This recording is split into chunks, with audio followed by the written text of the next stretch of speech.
माता सीता के श्राप जो आज भी माने जाते हैं प्रभावी। महर्षि वाल्मीकि ने अपनी वाल्मीकि रामायण में एक प्रसंग का वर्णन किया है जिसमें माता सीता द्वारा दिए गए श्रापों की गाथा आती है। जब देवी सीता प्रभु श्री राम और लक्ष्मण के साथ वनवास में थीं, उसी समय राजा दशरथ के वियोग और दुख से उनकी मृत्यु हो गई।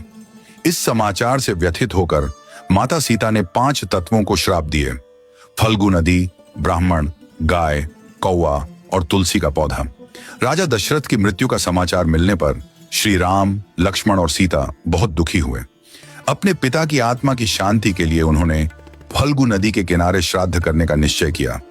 श्राद्ध विधि जानने के लिए उन्होंने एक ब्राह्मण को बुलाया और उनसे आवश्यक सामग्री की जानकारी ली। श्री राम ने लक्ष्मण को सामग्री लाने के लिए भेजा और स्वयं भी खोज में निकल पड़े। माता सीता अकेली रह गईं। काफी देर तक दोनों भाइयों की प्रतीक्षा करने के बाद उन्होंने पंडित जी से कहा, आप पूजा प्रारंभ करें, प्रभु श्री राम और लक्ष्मण के आते ही वे भी इसमें सम्मिलित हो जाएंगे। पंडित जी ने विधि पूर्वक श्राद्ध कराया। उस पूजा से प्रसन्न होकर राजा दशरथ की आत्मा प्रकट हुई और माता सीता से कहा, पुत्री, मैं तुम्हारे द्वारा किए गए श्राद्ध को स्वीकार करता हूं। यह कहकर वे अंतर्धान हो गए। कुछ समय बाद माता सीता को चिंता हुई कि जब प्रभु श्री राम और लक्ष्मण लौटेंगे तो क्या वे यह मानेंगे कि उन्होंने श्राद्ध कर लिया है और पिताजी की आत्मा को तृप्त कर दिया है। इसलिए माता सीता ने उस समय उपस्थित सभी को साक्षी बनाया: फल्गु नदी, गाय, ब्राह्मण, कौवा और वट वृक्ष। माता ने उनसे कहा कि वे इस बात के साक्षी बने कि उन्होंने विधिवत श्राद्ध किया है और राजा दशरथ ने उसे स्वीकार किया है।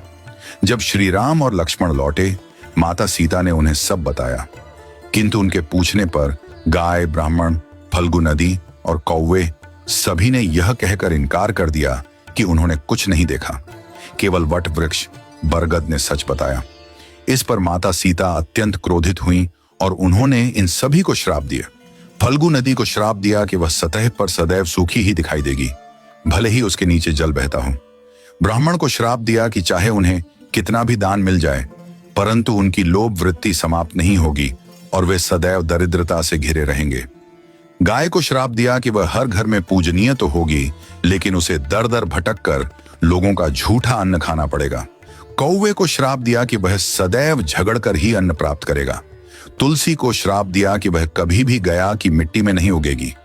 वहीं दूसरी ओर वट वृक्ष, जिसने सत्य कहा था, उसे माता सीता ने वरदान दिया, हे वट वृक्ष, आज से पतिव्रता स्त्रियां अपने पति की दीर्घायु की कामना के लिए तुम्हारी पूजा करेंगी। इस प्रकार माता सीता के इन श्रापों और आशीर्वाद का प्रभाव आज भी परंपरा में माना जाता है।